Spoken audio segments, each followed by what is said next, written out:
Hey friends, welcome back to Homestead on a Prayer. We're here in my living room, and all around me on the living room floor I have seed packets laid out. I'm working on planning exactly what flowers I'm going to grow in my vegetable garden this year, and I thought it might be a good time to talk about why you might want to think about including flowers in your vegetable garden, and also what flowers I'm planning to grow in my garden this year.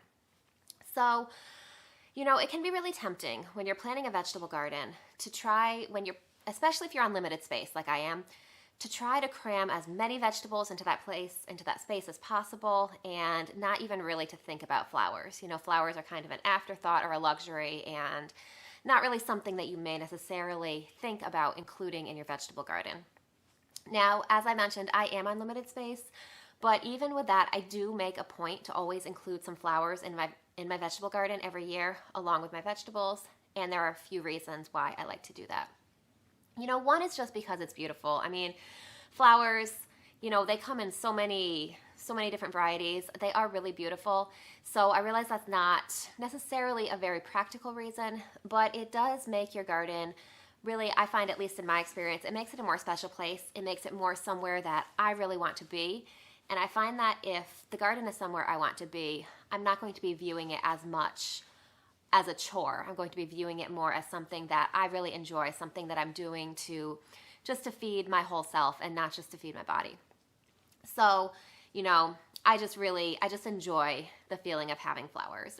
It just makes my garden a lot more enjoyable. Now, on a more practical note, flowers are great for attracting pollinators. Now, depending on what type of vegetables you're growing, pollination can be really important, especially if you're growing something like cucumbers or squashes, certain types of melons. There's a lot of plants like that really rely really heavily on pollinators.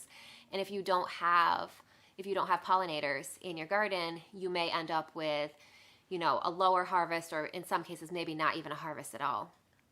And making sure that you have enough pollinators can actually really contribute to a better harvest, and therefore that's a practical benefit as well, rather than just an aesthetic benefit. Now, kind of along the same lines, having flowers in your garden can also attract beneficial insects. When you're gardening organically, it's really important to enlist the help of nature whenever possible. Gardening organically has a reputation for being more work, for being harder, because you're not relying on synthetic pesticides or synthetic fertilizers, things like that. But the reality is that if you're working with nature is actually happy to handle a lot of that workload for you. And when you attract beneficial insects to your garden, that is going to help decrease your pest load or your pest pressure naturally without any work that you do. And that is a great thing, because if we're not relying on chemical pesticides, then hand-picking pests and things like that can be pretty labor-intensive.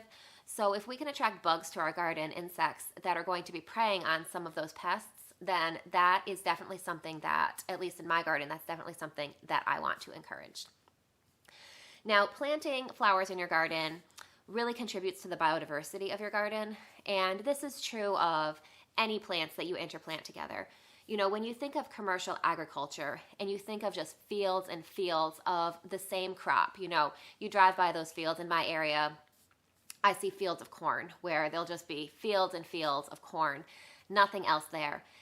That's not how plants grow in nature. When you're trying to sustain plants in a way like that, you're really working against nature, because nature values diversity. Nature likes to interplant lots of different plant species, lots of different insect species together. When you plant a lot of the same plant together like that, you're really increasing your reliance on artificial fertilizers and on artificial pesticides. Because, say for example, you have that giant field of corn, and then an insect that likes corn finds your field. It's going to stay there because, it's got an unlimited supply of its favorite food. It's going to lay its eggs in the soil, and then year after year, pest pressure for that particular pest is going to increase. So just by mixing things up a little bit, it makes it a little more challenging for pests to find the exact plant that they're looking for. So it really does lead to a healthier little ecosystem in your garden overall. Now, additionally, different plants have different growth habits. They take different nutrients and different amounts from the soil. So just overall, encouraging biodiversity in your garden is something that is going to improve your overall soil health and the health of your plants in the garden. So you can see that there are actually a lot of practical reasons why you may want to include flowers in your vegetable garden as well, aside from just the beauty and the joy that it brings.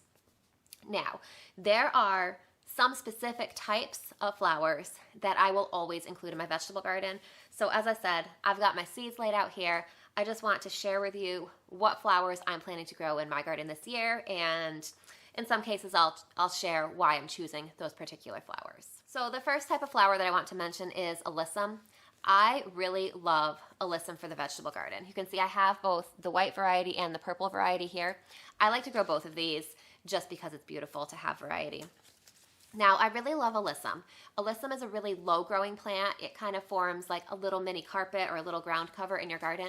I really like growing alyssum because, for one, it's beautiful. It blooms early in the season and then again later in the season when you don't have a lot blooming. So it can really brighten up your garden on some of those kind of darker, gloomier times of the year when there might not be as many flowers blooming. It also is really good at attracting beneficial insects. And one of the main reasons that I grow alyssum is, as I said, it grows as a carpet, and I find that that really helps to control weed pressure. You know, mulching your garden is so important, and that's in some ways that's a separate topic that we'll talk about later in the season. But my favorite form of mulch is a living mulch, and alyssum is a great plant for that. You can plant it among other plants. I like to plant it at the edge of my raised beds, and it'll just kind of spread out. It reduces the weeds that can grow there, and by covering the ground, you are lowering the amount of moisture that can be evaporated just from the sun beating down on the ground. So alyssum is a great plant. It just kind of intermingles along with other plants. It doesn't compete with them, so it's a great one to grow. So as I said, I'm growing both the carpet of snow, which is the white variety, and royal carpet, which is the purple variety.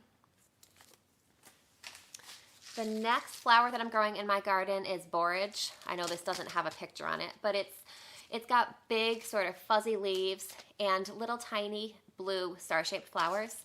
I like borage for several reasons. Probably the biggest reason is that it's great at attracting pollinators. Bees really love borage, and I find that just the more beneficial insects I can encourage to be around my garden, the better. You can actually eat borage flowers. They're edible. They taste kind of cucumbery. It's sort of a mild flavor. I wouldn't really plan on getting any kind of sustenance from it, but it does make a pretty garnish for a salad. So sometimes I'll pull off just a couple of borage flowers and just stick them in the salad. I also really like borage because it's a true blue. You know, a lot of times you see flowers called blue when they're really like a purple or violet type of color. Borage is actually blue, like sky blue. And I really like it because it's not a color that you see very often in flowers in nature. I believe there is also a white variety, but as I said, there are lots of flowers that come in white, not very many that come in blue. So because of that, I like to grow the blue borage. Next, I like to grow cosmos. Cosmos is beautiful. You know, they just sort of, they're dainty flowers. As you can see, they're sort of daisy-like. They just kind of bob and weave in among your other flowers. I find that they don't take up a really large footprint, even though the plant may spread out, because the different stems kind of weave and intermingle with your other plants. I find that it's really easy to fit into smaller spaces. Cosmos is really just beautiful. It makes a pretty decent cut flower too. So if you're growing cosmos, then you can multi-purpose and use it for bouquets. So I have a handful of varieties that I'm growing this year. First, I'm growing this one that I already showed you. This is Rubenza Cosmos. As you can see, this is a dark, rich red. This is going to be my first year trying this Cosmos. Cosmos most often comes in lighter shades, you know, like pinks, light purples, whites. So I thought it was fun to try this really dark, rich red color. So that'll be a new one for me. Next, I'm growing Double Click Snow Puff. Now, Double Click is a line of cosmos that has, it's called a double flower. That basically means it has twice as many petals. It's nice and fluffy looking. I have grown a Double Click mix in the past, but I'm growing specifically the white one this year because I have so many flowers in so many colors, so many bright colors. I thought it would be nice to include some white flowers in that mix too, just to really make the color pop. And I thought by growing the double variety, it would just be nice and fluffy and really fun. Next, I'm growing Picotee Cosmos. This is one of my favorite varieties of cosmos and really one of my favorite all-around flowers to grow in the vegetable garden.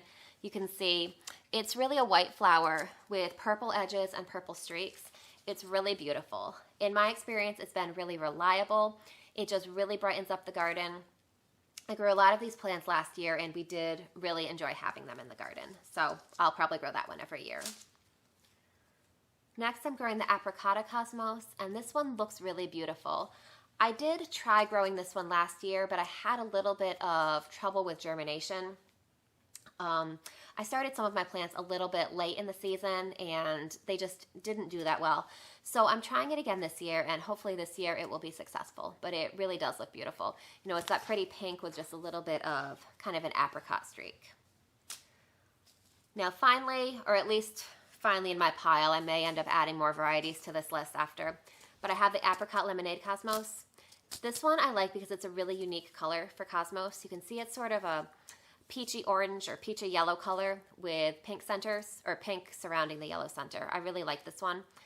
I had similar issues with this one last year, although I did get some of these to germinate and they were really beautiful.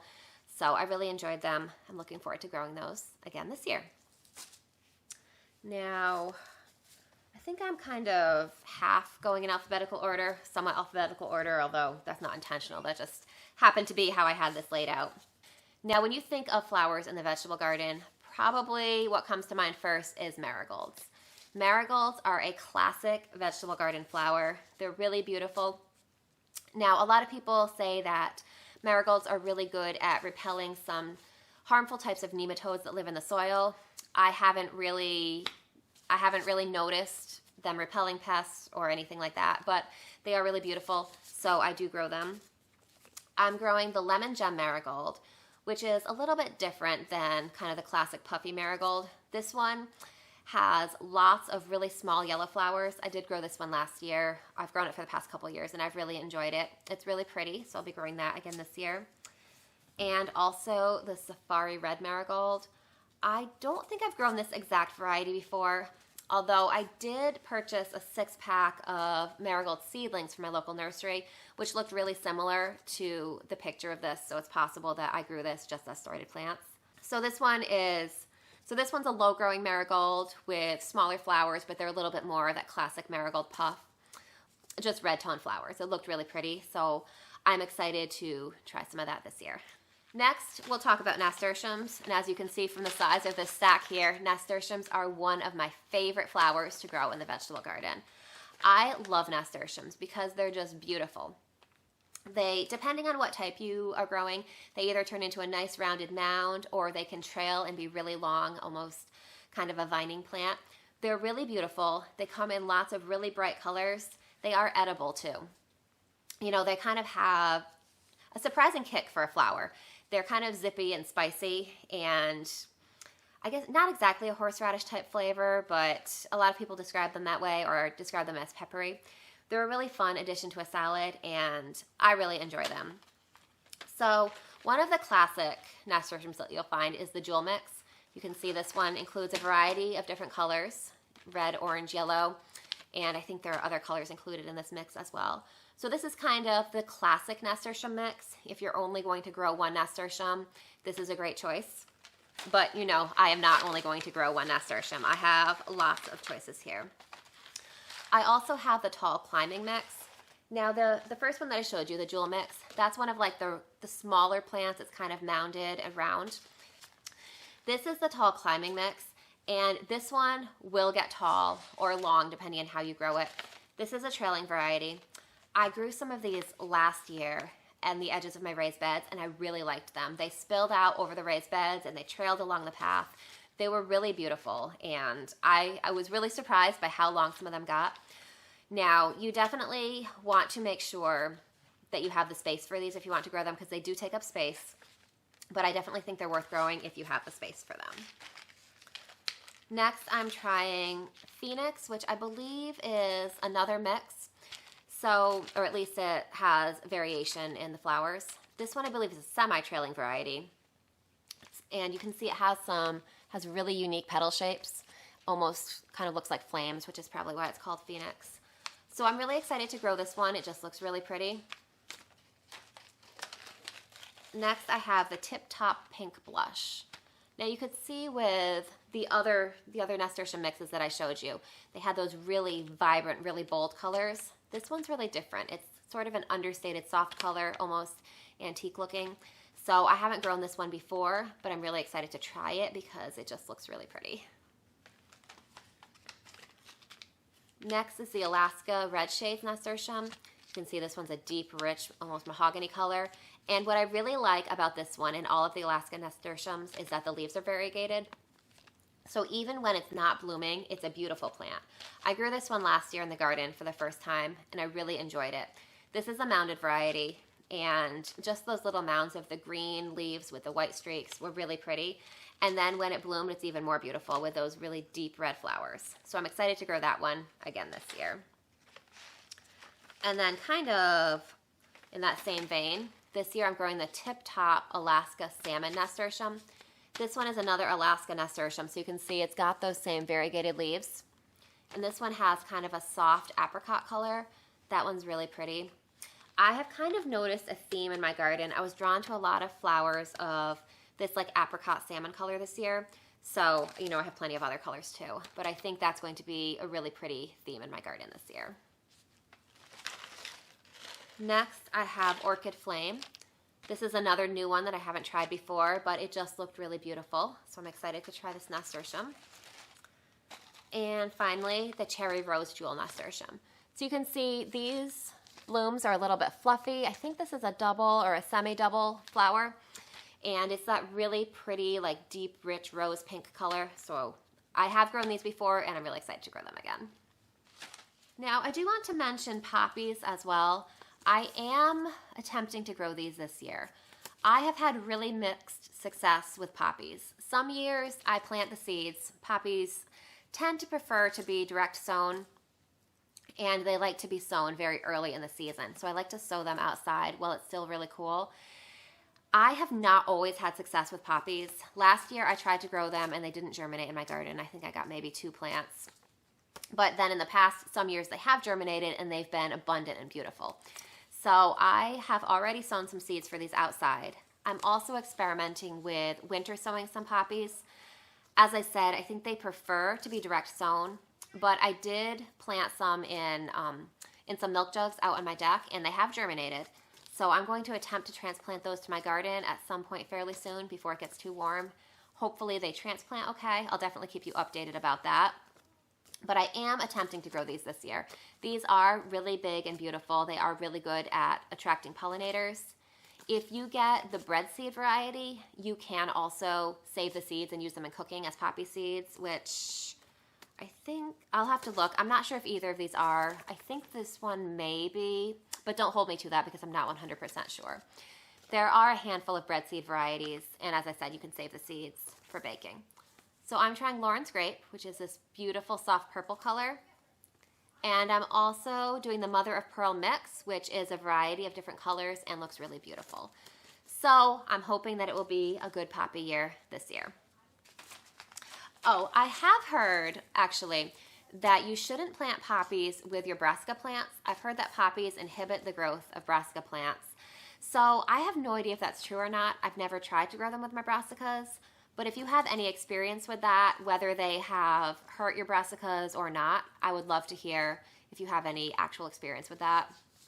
Because there didn't really seem to be, when I read that, there didn't really seem to be any science that they shared backing it up. So I'm not sure if that's just one of those, tales that gets passed down, or if there actually is something to that. So I would love to hear from you if you know anything about that. And the final variety of flower I'm going to mention today, this may not be the final variety of flower that I grow in my vegetable garden this year, or category I should say. I have a bunch of varieties here. I may end up adding some others, but this is the final one that I really want to mention today that I really make a point to always grow in my vegetable garden every year, and that is zinnias. So I really like zinnias. They have big, beautiful blooms, or actually you can get some with smaller blooms as well. But they have really show-stopping blooms. I really enjoy them. They make excellent cut flowers. So they can have a really long vase life, and that can give you an extra bonus harvest from your garden just to bring beauty into your house. They're really good at attracting pollinators and beneficial insects too. So the first one I want to mention is this Oklahoma salmon zinnia. This is a new variety to me. As I mentioned, that salmon color has been popping up a lot. I've been really drawn to it this year. So I'm really excited to try this one. It's a new one, but it looked really beautiful from the pictures I saw online.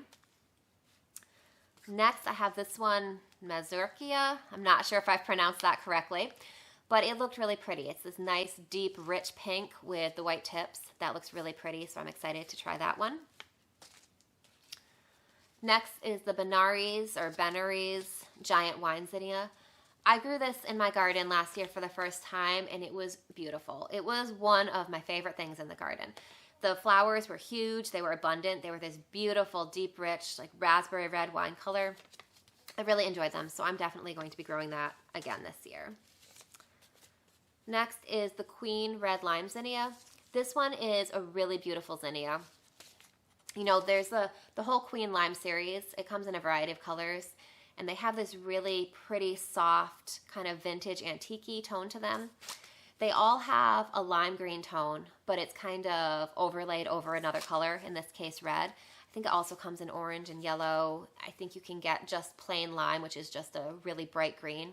That one's a really stunning zinnia too. So I've really enjoyed this one. Really looking forward to having it in my garden again this year. Next is the Lilliput mix. I'm not sure if I'm going to grow this one in my garden this year. This one is a little bit of a lower growing zinnia. It's really pretty, and I definitely recommend it as a contrast to some of the taller zinnias. The only issue is that I have a lot of other flowers that are more low growing, so I'm not sure if I want to include more zinnias as well. I'm going to think about that. But this one, as it says, is a mix, so it includes a variety of different colors. This one, the flowers are much smaller. The plants are 18 to 24 inches. That's actually not as short as I was thinking. But if you compare it to, say, like the giant wine zinnia, 2 to 3 feet tall. So it is significantly shorter, but it's still fairly tall. And then this is not a zinnia, but definitely should be mentioned. This got mixed in with my zinnia packets, but calendula. This is a must grow for the vegetable garden. I always grow calendula in my garden every year. As you can see, it's worth growing for beauty alone. It's got these nice, bright, sunny, happy flowers. This is actually one variety, but it comes in both yellow and orange. So most likely if you plant some of these seeds, will end up with both in your garden. Now, it also attracts pollinators. I really enjoy it. I also like to use calendula medicinally, and I like this variety specifically, the Resina, because it's supposed to be the highest variety, or the variety with the highest concentration of those medicinal resins.